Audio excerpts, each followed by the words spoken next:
तो कैसे हो आप सब लोग। आई होप कि आप सभी बहुत अच्छे होंगे। तो आज की वीडियो में हम लोग बात करेंगे अपने cultivation of anaerobes and quantitative measurement of bacterial growth के बारे में। तो यहाँ पे हमारा जो माइक्रोबायोलॉजी का यूनिट 1 है उसका most of the major portion cover हो जाता है और एक छोटा सा टॉपिक हमारा बचता है जो कि हमारा माइक्रोस्कोपी है, जिसको हम लोग कभी लेटर ऑन कवर करवा देंगे। तो आज की वीडियो में मेनली हमें दो टॉपिक के बारे में बात करनी है, तो आप लोग कॉपी और पेन लेके बैठ जाइए और हम लोग अपना आज का वीडियो स्टार्ट करते हैं। तो यहाँ पे देखो, सबसे पहले हम लोग बात करें अपने टॉपिक कल्टीवेशन ऑफ एनारोब्स के बारे में। तो यहाँ पे देखो, एनारोब्स क्या होते हैं।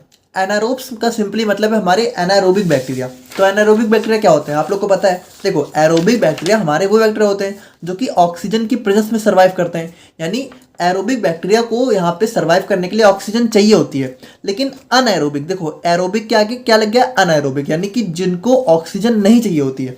हमारे ऐसे बैक्टीरिया जो कि ऑक्सीजन की अब्सेंस में सर्वाइव करते हैं उनको हम लोग बोलते हैं एनारोबिक बैक्टीरिया।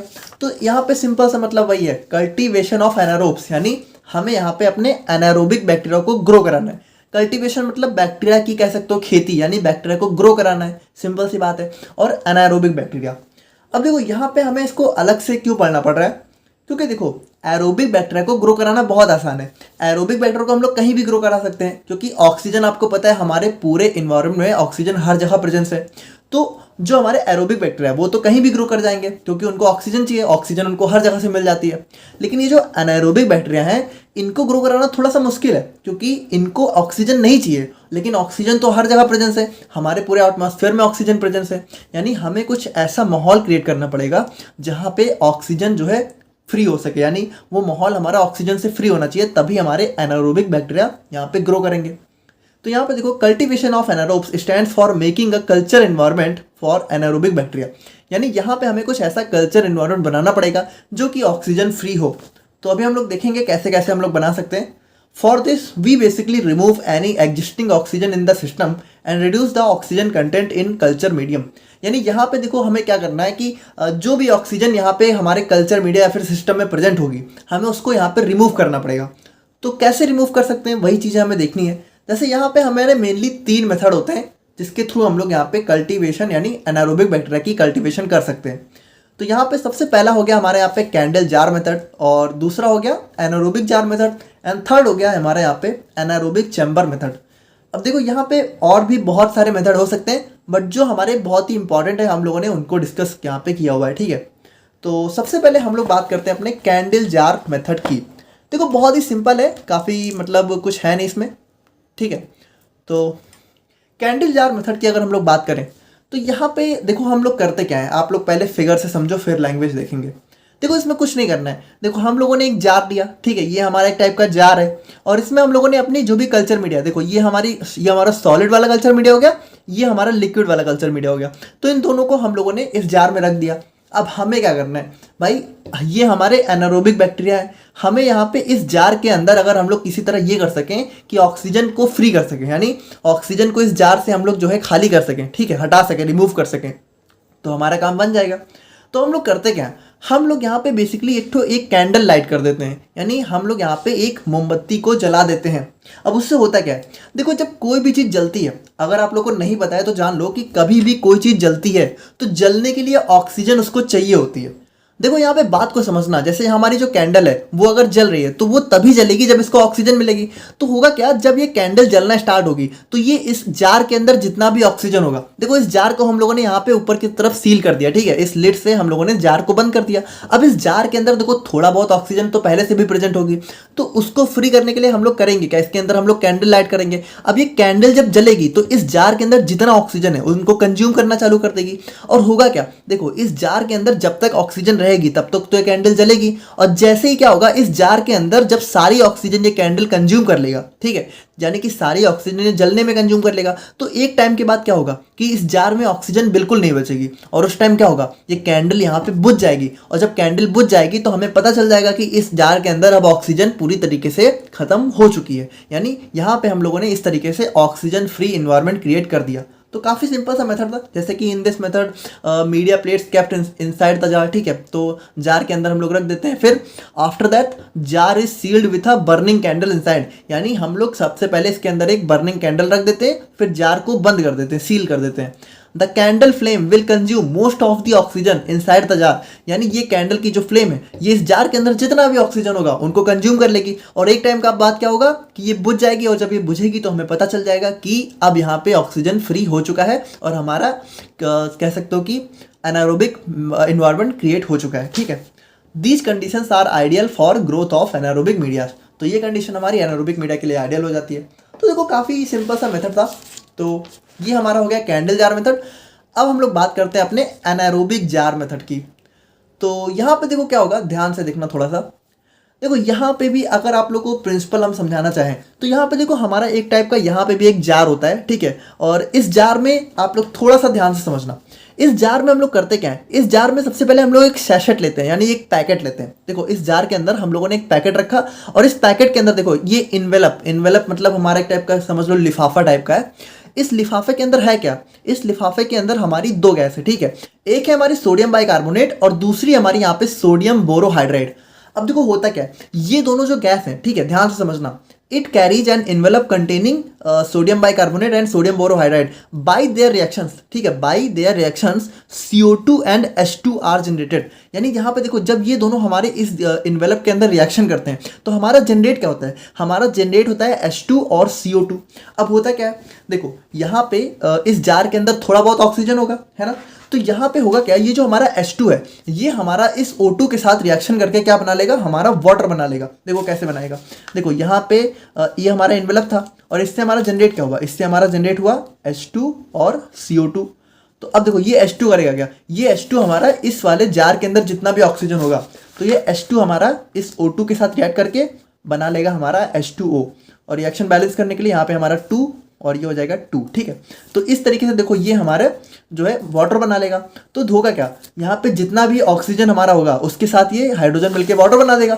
और ये जो हमारा CO2 है, तो देखो CO2 तो हमारे बैक्टीरिया को चाहिए होता है ग्रो करने के लिए, चाहे हमारा एनारोबिक हो चाहे एरोबिक हो। हम लोगों ने इसको देखा था, जो हमारी गैसियस रिक्वायरमेंट होती है उसमें हम लोगों ने क्या देखा था कि CO2 भी तो रिक्वायर होता है, तो CO2 तो चाहिए ही बैक्टीरिया को, तो वो भी मिल जाएगा मस्त यहाँ पे। और जो O2 इसको नहीं चाहिए वो यहाँ पे वाटर के फॉर्म में कन्वर्ट हो जाएगा।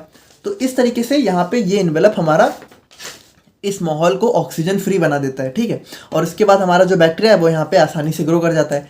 अच्छा, यहाँ पे हमारा एक पैलेडियम कैटालिस्ट भी होता है। ठीक है, यहाँ पे ये देखो पैलेडियम कैटालिस्ट होता है। ठीक है, कैटालिस्ट क्या होते हैं, जो कि हमारी रिएक्शन को फास्ट करने का काम कर देते हैं, यानी यहाँ पे ये थोड़ा एक सपोर्ट का काम कर देता है। ठीक है, इन this method media plates kept inside the jar containing palladium plates, यानी यहाँ पे एक पैलेडियम प्लेट्स होती हैं और यहाँ पे मीडिया प्लेट्स को हम लोग जार के अंदर रख देते हैं। ठीक है, और जार में हमारा पैलेडियम होता है जो कि कैटालिस्ट का काम करता है।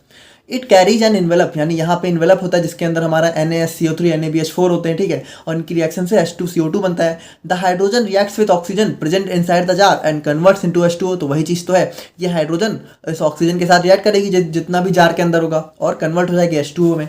ठीक है, the anaerobic conditions can B confirm. अच्छा, यहाँ पे हम लोग को पता कैसे चलेगा कि सारी ऑक्सीजन यहाँ पे खत्म हो चुकी है, हम लोग को ऐसे पता चलेगा कि यहाँ पे ध्यान से देखना, the anaerobic conditions can be confirmed by methylene blue indicator, it becomes colourless in absence of oxygen. देखो यहाँ पे हम लोग एक इंडिकेटर रख देंगे मेथाइलिन ब्लू। देखो जब तक इस जार में ऑक्सीजन रहेगी तब तक ये मेथाइलिन ब्लू हमारा ब्लू कलर का रहेगा, लेकिन जैसे ही यहाँ पे सारी ऑक्सीजन इस जार के अंदर खत्म हो जाएगी वैसे ही ये इंडिकेटर हमारा कलरलेस हो जाएगा। तो जैसे ही कलरलेस होगा वैसे हमें पता चल जाएगा कि अब यहाँ पे ऑक्सीजन खत्म हो चुकी है, तो हमारा कंडीशन मेंटेन हो चुका है। ठीक है, तो देखो ये भी काफ़ी सिंपल सा था। और एट लास्ट में हम लोग बात करें अपने एनारोबिक चैम्बर की। तो यहाँ पे देखो ये हमारा एक मतलब कह सकते हो कि एक इलेक्ट्रिकल हमारा इंस्ट्रूमेंट होता है जिसके अंदर पहले से ही हमारी एनारोबिक कंडीशंस मेंटेन्ड होती हैं। ठीक है, यानी ये हमारा एक टाइप का चैम्बर होता है जिसके अंदर मस्त एनारोबिक इन्वायरमेंट मेंटेन रहता है। It is an anaerobic incubation system, यहाँ पे ये हमारा एनारोबिक इंक्यूबेशन सिस्टम होता है। It provides oxygen free atmosphere, यानी ये जो है इसके अंदर कह सकते हो कि ये इंस्ट्रूमेंट ही होता है जो कि ऑक्सीजन फ्री कर देता है। ठीक है, now it is fitted with air tight gloves to insert hand for working. अच्छा, यहाँ पे देखो इसके अंदर आप लोग को जो है एयर टाइट ग्लोव्स दिखते हैं। ठीक है, यानी आप लोग को फिगर दिख रहा होगा, तो ये कुछ इस टाइप से होते हैं कि आप मान लो जैसे इसके अंदर आप लोगों ने जो भी मीडिया वगैरह उसको रखा, तो अब उसमें अगर कुछ काम भी करना है तो आप लोग बिना इसको खोले जो है इस ग्लव से हाथ डाल के और अपनी चीज़ें परफॉर्म कर सकते हो। ठीक है, जो भी वर्किंग करनी है। The chamber contains sealed environment of H2CO2 और N2, ठीक है। तो यहाँ पे इस जो है चैम्बर में हमें ये सारी गैसेस देखने को मिलती हैं। तो ये होते हैं हमारे यहाँ पे कल्टीवेशन ऑफ एनारोब्स के different different methods. I hope कि आप लोग यहाँ पे समझ गए होंगे। और अब हम लोग बात करते हैं अपने नेक्स्ट टॉपिक की, जो कि हमारा यहाँ पे quantitative measurement of bacterial growth. तो बात करें हम लोग यहाँ पे quantitative measurement of bacterial growth के बारे में, तो देखो यहाँ पे बेसिकली हमें क्या पढ़ना है, हमें यहाँ पे ये पढ़ना है कि जो हमारा कल्चर मीडिया है, जब हम लोगों ने इसमें अपने बैक्टीरिया वगैरह को ग्रो करा लिया, तो हम लोग उसको क्वांटिटेटिव मेजरमेंट यानी उसकी क्वांटिटी का पता कैसे लगाएंगे कि उसमें कितना बैक्टीरिया, कितने नंबर ऑफ बैक्टीरिया यहाँ पे ग्रो हुए। तो उसी चीज़ को हमें यहाँ पे इस टॉपिक के अंदर पढ़ना है। When a bacteria is inoculated into a culture media, then its population is generally counted at different time intervals। यानी जब भी हम लोग बैक्टीरिया को इनोकुलेट करते हैं कल्चर मीडिया के अंदर, तो उसकी जो भी यहाँ पे पॉपुलेशन यानी कि उसके जो नंबर्स होते हैं उनको हम लोग डिफरेंट डिफरेंट टाइम पे काउंट करते रहते हैं। There are various methods of quantitative measurement of bacterial growth as follows. अच्छा, यहाँ पे भी देखो हमारे बैक्टीरियल ग्रोथ के बहुत ही डिफरेंट डिफरेंट टाइप्स के मेथड होते हैं जो कि हमारे फॉलोज हैं, ठीक है। तो अच्छा देखो, यहाँ पे इस टॉपिक को आगे पढ़ने से पहले थोड़ी सी चीज़ें हैं जो हम आपको बताना चाहते हैं। जैसे कि देखो यार, ये टॉपिक ना थोड़ा मतलब काफ़ी, इसको मैंने बहुत सारी बुक्स में देखा, तो मतलब जितनी भी बुक्स में मैंने इसको देखा तो हर बुक्स में ये अलग अलग टाइप से ही दिया हुआ है। मतलब कहीं पे भी ये टॉपिक पूरी तरीके से सेम नहीं दिया हुआ है। इसके अंदर बहुत ही डिफरेंट डिफरेंट टाइप्स के मेथड दिए हुए हैं, बल्कि सेम मेथड के अंदर डिफरेंट डिफरेंट कॉन्सेप्ट दिए हुए हैं। तो यहाँ पे मतलब देखो, ये जो टॉपिक है, पहली बात ये आप लोग के बहुत ज़्यादा कॉम्पिटिटिव पॉइंट ऑफ व्यू से इंपॉर्टेंट है भी नहीं, या आप लोग के एग्जाम पॉइंट ऑफ व्यू से थोड़ा बहुत पूछा जा सकता है। तो वैसे तो मेरा प्लान था कि इसको स्किप करने का, बट फिर भी आप लोग के एग्जाम पॉइंट ऑफ व्यू के लिए मैंने इसको बना दिया है। बट देखो, इस कंटेंट की ऑथेंटिसिटी बहुत ज़्यादा अच्छी नहीं है, ठीक है। मतलब आप लोग पढ़ लो, ऐसा नहीं है कि इसमें कुछ गलत है, बट फिर भी बहुत एक्यूरेट है ये, मतलब कोई कंफर्म नहीं है, ठीक है। यानी इसका कोई प्योर रेफरेंस नहीं है। बाकी सारे का है, बट इसका जो है कोई प्योर रेफरेंस पॉइंट नहीं है। इसको मैंने बहुत सारी जगह से कंबाइन करके जो चीज़ें जितनी मुझे समझ में आई हैं उतनी मैंने आप लोग के लिए बना दी हैं। तो आई होप कि आप लोग को भी समझ में आ जाएंगी। बाकी देखो, यहाँ पे इसके दो मेथड होते हैं, ठीक है। पहला हो गया टोटल काउंट और दूसरा हो गया वायबल काउंट। तो यहाँ पे देखो एक चीज़ समझना, टोटल काउंट और वायबल काउंट का यहाँ पे क्या मतलब है। देखो, यहाँ पे टोटल काउंट का ये मतलब होता है कि देखो, जैसे यहाँ पे ये कल्चर मीडिया है हमारा, अब इसमें हम लोगों ने बैक्टीरिया वगैरह को ग्रो कराया, तो आपको पता है कि जो हमारा बैक्टीरिया है, जैसे जैसे वो ग्रो करता है वैसे वैसे क्या होता है, इसके अंदर न्यूट्रिशन की कमी पड़ती जाती है। तो टाइम के साथ क्या होता है कि धीरे धीरे कुछ बैक्टीरिया इसके अंदर किल भी हो जाते हैं, यानी कुछ बैक्टीरिया हमारी डेथ भी हो जाते हैं, है ना। कुछ बैक्टीरियल सेल्स की डेथ हो जाती है। हम लोगों ने अपने बैक्टीरियल ग्रोथ कर्व में देखा था कि सबसे पहले क्या होता है, सबसे पहले हमारा लैग फेस होता है, ठीक है, जिसमें बैक्टीरिया अपने आप को इसके लिए मतलब तैयार करता है ग्रो करने के लिए। फिर हमारा लॉग फेस आता है जिसमें बैक्टीरिया बहुत मस्त ग्रो करता है। फिर हमारा स्टेशनरी फेस आता है जिसमें हमारा बैक्टीरिया कांस्टेंट हो जाता है, यानी कि जितनी ग्रोथ हो रही है उतनी डेथ हो रही है, ठीक है। अब ये सारी चीज़ें हम लोगों ने ऑलरेडी डिस्कस कर ली हैं, आई होप कि आप लोगों ने देख ली होगी। और फिर आता है हमारा यहाँ पे डेथ फेस या फिर डिक्लाइन फेस। तो डिक्लाइन फेस में क्या होता है, बैक्टीरिया हमारे डेथ होना चालू हो जाते हैं, क्योंकि अब इसके अंदर न्यूट्रिशन की कमी पड़ना चालू हो जाती है। तो देखो टोटल काउंट, देखो टोटल काउंट में हम लोग क्या करते हैं, टोटल काउंट में हम लोग जो है लिविंग, ठीक है, ध्यान से समझना, लिविंग प्लस डेथ, यानी दोनों तरीके की बैक्टीरियल सेल को काउंट करते हैं, यानी जो हैं उनको भी और जो खत्म हो चुके हैं उनको भी। लेकिन जो हमारा वायबल काउंट होता है, तो वायबल काउंट में हम लोग सिर्फ और सिर्फ लिविंग बैक्टीरिया को काउंट करते हैं। तो यहाँ पे देखो, टोटल काउंट को ही हम लोग डायरेक्ट मेथड भी बोल सकते हैं, क्योंकि इसके अंदर वैसे हम लोग जो है जनरली डायरेक्टली काउंट कर लेते हैं, एक डायरेक्ट मेथड होता है। और वायबल काउंट को हम लोग यहाँ पे कुछ इनडायरेक्ट तरीकों से काउंट करने की कोशिश करते हैं, इसलिए इनडायरेक्ट मेथड बोलते हैं। तो टोटल काउंट के अंदर हमारे जनरली बहुत सारे मेथड होते हैं, जिसमें से कुछ इंपॉर्टेंट हमारे जैसे कि काउंटिंग चैम्बर और इलेक्ट्रॉनिक सेल काउंटर। और वायबल के अंदर भी ऐसे हमारा प्लेट काउंटर और turbidity method.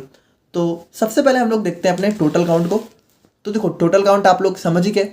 In this method we basically count the total number of bacterial cells including living and dead cells, यानी दोनों।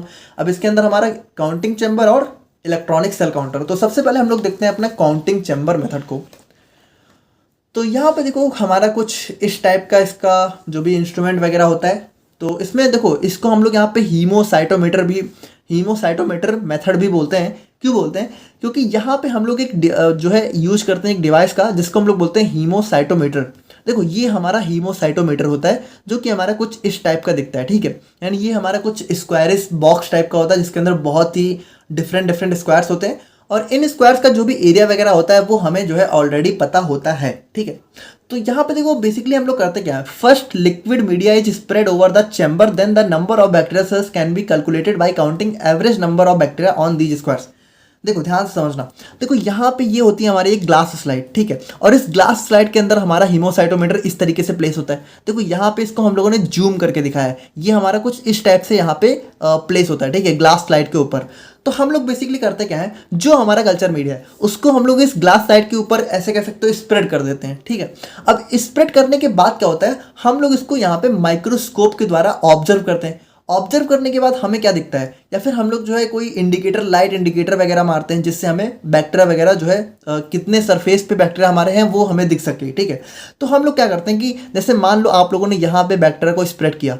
अच्छा देखो जनरली हम लोग यहाँ पे लिक्विड मीडिया का ही यूज करते हैं क्योंकि सॉलिड मीडिया में बैक्टीरिया को काउंट कर पाना वैसे भी इम्पॉसिबल ही है, ठीक है। तो लिक्विड मीडिया में ही हम लोग बैक्टीरिया को काउंट करते हैं। तो अगर सॉलिड है तो पहले हम लोग उसको डाइल्यूट करके लिक्विड में कन्वर्ट कर देते हैं। तो जैसे हम लोगों ने यहाँ पे बैक्टीरिया को स्प्रेड किया, तो स्प्रेड करने के बाद क्या होता है, हम लोग यहाँ पे ये देखते हैं कि कितने स्क्वायर में, यानी कितने नंबर ऑफ स्क्वायर्स में जो हमारा बैक्टीरिया है वो हमारा यहाँ पे विजिबल हो रहा है। तो जितने भी नंबर में विजिबल हो रहा होता है हम लोग उतने नंबर ऑफ स्क्वायर्स को टोटली काउंट कर लेते हैं। और उसके बाद देखो इन स्क्वायर्स का जो भी यहाँ पे डायमीटर और एरिया वगैरह है, ठीक है, जो भी एरिया है वो चीज़ हमें ऑलरेडी पता होती है। तो उस एरिया के हिसाब से क्या होता है कि हम लोग एवरेज नंबर, यानी एक स्क्वायर में एवरेज नंबर एक बैक्टीरिया हम लोग मान लेते हैं, ठीक है, कैलकुलेट कर लेते हैं। जैसे मान लो जैसे यहाँ पे मान सकते हैं कि हमारा जो, अब देखो वो चीज़ें फिक्स होती हैं, वो चीज़ें आप लोग को मतलब यहाँ पे दी हुई होती हैं कि यहाँ पे जैसे ये हीमोसाइटोमीटर भी अलग अलग जो है लेंथ का होता है। तो यहाँ पे जो भी हीमोसाइटोमीटर जितने भी यहाँ पे एरिया का होगा वहाँ पे आप लोग को दिया होगा कि एक एरिया में मतलब इस एक बॉक्स में कितने एवरेज नंबर ऑफ बैक्टीरिया आ सकते हैं। तो टोटल में यहाँ पे हम लोगों ने टोटल बॉक्स स्क्वायर गिन लिए, तो जितने स्क्वायर गिन लेंगे उसके हिसाब से उसको टोटल यहाँ पे जितना एवरेज नंबर होगा उससे मल्टीप्लाई करके हम लोग फाइनल नंबर पता कर लेते हैं। देखो यहाँ पे बिल्कुल एक्यूरेट मेजरमेंट नहीं होती है, एक एवरेज मेजरमेंट ही हमें देखने को मिलती है। तो उतने से भी हमारा एक काम तो बन ही जाता है, ठीक है। और अब हम लोग यहाँ पे बात करते हैं अपने सेकेंड मेथड की, जो कि हमारे यहाँ पे इलेक्ट्रॉनिक सेल काउंटर मेथड। तो यहाँ पे देखो बेसिकली हम लोग क्या करते हैं, यहाँ पे हम लोग इंस्ट्रूमेंट का यूज करते हैं जिसको हम लोग बोलते हैं इलेक्ट्रॉनिक सेल काउंटर या फिर फ्लो साइटोमीटर। तो यहाँ पे देखो ये हमारा कुछ इस टाइप का फ्लो साइटोमीटर होता है। देखो यहाँ पे हम लोगों ने मेन जो हमारा इंस्ट्रूमेंट है उसी को दिखाने की कोशिश करी है, बाकी ये और भी हमारा थोड़ा सा बड़ा होता है। जैसे कि यहाँ पे देखो हमारा क्या होता है, the liquid media is pass through a capillary tube that ends with a microscopic diameter through which only one cell can pass at a time. देखो ध्यान से समझना, जैसे यहाँ पे ये हमारा एक कैपिलरी ट्यूब होता है जिसमें हम लोग जो भी हमारा बैक्टीरिया का सैंपल होता है उसको हम लोग डालते हैं। अब यहाँ से होते होते क्या होता है, जो भी हमारा बैक्टीरिया होता है वो यहाँ पे धीरे धीरे करके एट लास्ट में हमारा जो देखो ये जो हमारा ट्यूब का एंड होता है, ठीक है, तो वहाँ से पास होता है। अच्छा ये एंड हमारा जो है इतना जो है इसका डायमीटर इतना स्मॉल होता है, ठीक है, कि यहाँ से एक टाइम में सिर्फ एक बैक्टीरियल सेल ही पास कर सकती है। अच्छा पास करने के बाद देखो होता क्या है, जब यहाँ पे बैक्टीरियल सेल पास होती है तो यहाँ पे हमारा एक लेजर सोर्स होता है जिससे यहाँ पे लेजर बीम निकलती है। अच्छा ये लेजर बीम होती क्या है, जैसे ये लेजर बीम हमारी बैक्टीरियल सेल से टकराती है तो ये लेजर बीम हमारी स्कैटर हो जाती है, ठीक है। और यहाँ पे इस स्कैटरिंग को काउंट कौन करता है, इस स्कैटरिंग को हमारा एक डिटेक्टर जो है काउंट करता है। अच्छा ये डिटेक्टर जो हमारा है ये हमारा डायरेक्टली कनेक्ट होता है हमारे कह सकते हो कि एक डिवाइस से या फिर कह सकते हो लैपटॉप वगैरह से। तो जैसे ही यहाँ पे स्कैटरिंग होती है तो यहाँ पे ध्यान से सुनना, जितने नंबर ऑफ बैक्टीरिया यहाँ पे पास करेंगे जितनी बार उतनी बार हमारी स्कैटरिंग होगी, और जितनी बार हमारी स्कैटरिंग होगी उतनी बार जो डिटेक्टर है वो हमारा इस कह सकते हो जो भी हमारा डिवाइस है वहाँ पे हमारी रीडिंग दिखाना स्टार्ट कर देगा। तो यहाँ पे हमें जो है टोटल अपनी एक रीडिंग देखने को मिल जाती है कि कितनी बार यहाँ पे स्कैटरिंग हुई, और उस हिसाब से हम लोग काउंट कर लेते हैं कि कितने नंबर ऑफ बैक्टीरियल सेल्स यहाँ पे पास हुए, ठीक है। तो यहाँ पे वही चीज़ है, a laser beam is pass through bacterial cells that shows scattering on detector, यानी यहाँ पे लेजर पास होती है जो कि डिटेक्टर पे स्कैटरिंग शो करती है, and the readings are calculated by a digital reader. और यहाँ पे ये जो स्कैटरिंग की रीडिंग होती है यानी कितनी बार स्कैटरिंग हुई उस रीडिंग को हमारा एक डिजिटल रीडर जैसे कह सकते हो कंप्यूटर लैपटॉप वगैरह कैलकुलेट कर लेता है, जो कि इससे कनेक्ट होता है। तो इस तरीके से हमें पता चल जाता है। तो यहाँ पे देखो ये हमारे होते हैं कुछ टोटल काउंट के मेथड, एंड अब हम लोग बात करते हैं अपने वायबल काउंट की। तो in this method we only count the living bacterial cells. It basically provides plate count method and turbidity method. तो यहाँ पे देखो हम लोग सिर्फ लिविंग सेल को काउंट करते हैं, और इसके अंदर हमारा दो मेथड होते हैं, एक हो गया प्लेट काउंट और दूसरा हो गया टर्बिडिटी मेथड। तो बात करें हम लोग यहाँ पे सबसे पहले प्लेट काउंट की, तो देखो प्लेट काउंट के अंदर हम सबसे पहली बात की जो भी हमारे दो मेन मेथड हैं, स्प्रेड प्लेट और पोर प्लेट, तो इसको हम लोग ऑलरेडी भी देख चुके हैं, आप लोगों को पता ही होगा। लेकिन इसको हम लोग यहाँ पे काउंटिंग में किस तरह यूज करते हैं, तो यहाँ पे देखो हम लोग क्या करते हैं, this method determines the number of cells that will multiply under certain conditions. देखो यहाँ पे सबसे पहले हम लोग इस फिगर से समझते हैं कि इसमें होता क्या है। देखो सबसे पहले इसमें दो तरीके के मेथड यूज कर सकते हैं। पहला हो गया पोर प्लेट, देखो ये इस साइड वाला पोर प्लेट है और इस साइड वाला हमारा स्प्रेड प्लेट है। तो पोर प्लेट वाले में आपको पता है कि सबसे पहले हम लोग सैंपल लेते हैं, बाद में हम लोग मीडिया डालते हैं। देखो ये ग्रे कलर से हम लोगों ने मीडिया दिखाया है, तो यहाँ पे देखो हमारा मीडिया पहले से प्रेजेंट है, ठीक है, जबकि यहाँ पे हम लोग मीडिया बाद में ऐड करते हैं, सैंपल हम लोग पहले ऐड कर देते हैं, किसमें, पोर प्लेट में। और स्प्रेड प्लेट पे क्या होता है, सैंपल हमारा बाद में ऐड होता है, मीडिया पहले से रहता है, ठीक है। तो यहाँ पे हम लोगों ने सबसे पहले मीडिया लिया, यहाँ पे भी मीडिया लिया। अच्छा यहाँ पे हम लोगों ने मीडिया लेने के बाद क्या किया, हम लोगों ने सैंपल डाला, और यहाँ पे मीडिया हमारा सैंपल ऑलरेडी प्रेजेंट था, ठीक है, मीडिया प्रेजेंट था, तो सैंपल को हम लोगों ने स्प्रेड कर दिया। स्प्रेड मतलब देखो इस चीज़ को हम लोगों ने ऑलरेडी समझा दिया है, तो पहले वो चीज़ें देख लेना अगर नहीं पता है तो, ठीक है। और उसके बाद क्या होता है, देखो यहाँ पे मीडिया डालने के बाद हम लोग उसको थोड़ा सा कह सकते हो मतलब हिलाते हैं, ठीक है, जिसकी वजह से क्या होता है कि हमारा एट लास्ट में कल्चर मीडिया ग्रो हो जाता है। तो यहाँ पे भी सेम चीज़ होती है, देखो एट लास्ट में हमारा जो बैक्टीरिया है वो सेम ही ग्रो होगा, तो यहाँ पे एट लास्ट में हमें बैक्टीरिया की कॉलोनी देखने को मिल जाती है। देखो यहाँ पे ये एक बैक्टीरिया नहीं है, बल्कि ये बैक्टीरिया की पूरी पूरी कॉलोनीज है। कॉलोनीज का मतलब है कि बहुत सारे बैक्टीरिया यहाँ पे ग्रो हो रहे हैं, ठीक है, इस एक पार्ट में भी बहुत सारे बैक्टीरिया हैं, ठीक है। और इस तरीके से समझ लो कि अलग अलग यहाँ पे एक ही सेल्स में कई अलग अलग कॉलोनी ग्रो हो रही हैं, तो यहाँ पे इस तरीके से ग्रो हो जाती हैं। अब उसके बाद हम लोग क्या करते हैं, देखो ये जो हमारी प्लेट में कॉलोनी ग्रो हुई है, इसको हम लोग यहाँ पे हमारा एक काउंटर, यहाँ पे हमारा एक जो भी हमारा एक इंस्ट्रूमेंट होता है, इसको यहाँ पे बोलते हैं इलेक्ट्रॉनिक प्लेट काउंटर। जहाँ पे देखो ये जो हमारी प्लेट्स हैं, तो इसके बाद इन प्लेट्स को हम लोग यहाँ पे इस पोजीशन पे रख के, और यहाँ पे हमारा एक माइक्रोस्कोप लगा होता है, जिससे हम लोग यहाँ पे आइडेंटिफाई कर लेते हैं कि कितने नंबर ऑफ बैक्टीरियल सेल्स की कॉलोनी ग्रो हुई हैं, ठीक है। तो इन this method only those bacteria, अच्छा यहाँ पे देखो जो हमारे बैक्टीरिया हैं जो ग्रो होंगे वो सिर्फ लिविंग बैक्टीरिया तो होंगे, यहाँ पे डेड बैक्टीरिया तो हमारे ग्रो होंगे नहीं। तो वही चीज़ है कि यहाँ पे सिर्फ हमारे लिविंग बैक्टीरिया काउंट होंगे, and in this method only those bacteria can be counted which can grow on the medium used and conditions provided। यानी देखो जो हम लोगों ने कंडीशन और जो मीडियम यूज किया है, तो इस मीडियम में जो बैक्टीरिया ग्रो कर पाएंगे वही हम लोग काउंट कर पाएंगे। जो बैक्टीरिया मान लो इस मीडियम के जो इस मीडियम में नहीं ग्रो कर पाएंगे उनको हम लोग काउंट नहीं कर सकते। तो ये इसका एक ड्रॉबैक होता है, इट इज़ अ टाइम। और यहाँ पे देखो काफ़ी एक टाइम टेकिंग प्रोसेस होता है, यानी लगभग इसमें मिनिमम 24 आवर का टाइम लगता ही है, क्योंकि हमें बैक्टीरिया को पहले ग्रो कराना है। तो ये चीज़ है कि थोड़ा सा टाइम टेकिंग होता है। और फिर आता है हमारे यहाँ पे टर्बिडिटी मेथड।